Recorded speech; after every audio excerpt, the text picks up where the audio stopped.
What's up, guys? I'm your host, Marie Christine, but everyone calls me MC. We are live in the studio today reporting about the 1929 stock market crash.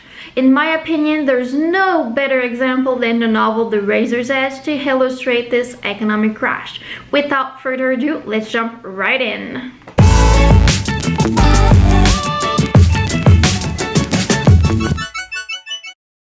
As you may know, the 1920s was a time of prosperity where anybody could buy from the stock market.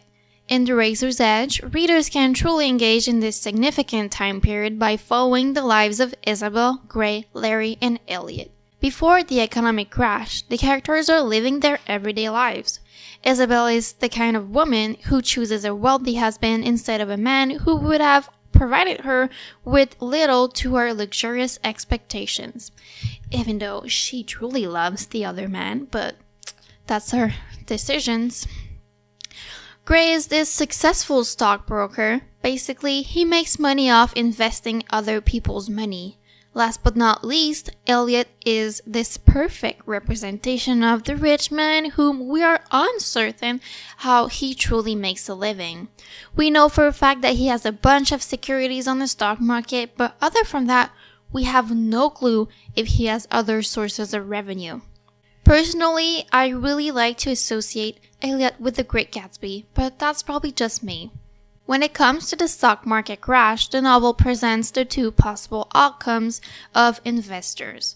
On one hand, Gray is ruined and has no job anymore, and on the other hand, Elliot is just fine. He cashed his securities just in time and bought them back after the crash for a fraction of the price he had originally bought them. Unfortunately, the novel does not really demonstrate any characters struggling after the crash, simply because of marketing reasons, in my opinion. This can be explained by the fact that people tend to enjoy books that have relatively optimistic outlines.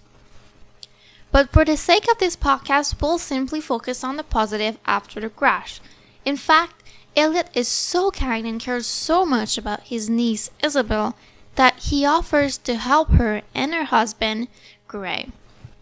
Even though the novel does not present the characters as struggling with food and lodging, readers actually engage in Gray's mental struggles.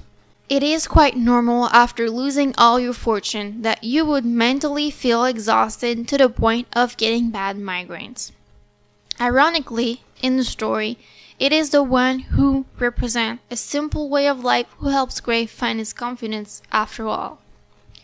Larry, the one whom I describe as the man who could live off a penny, and he's actually the one who's helping Gray reacquire his confidence. It is quite funny how a simple way of living always wins over a material life in terms of happiness. If you enjoy this kind of podcast, leave a big thumbs up and comment down below what you want me to discuss next. On this note, I am off.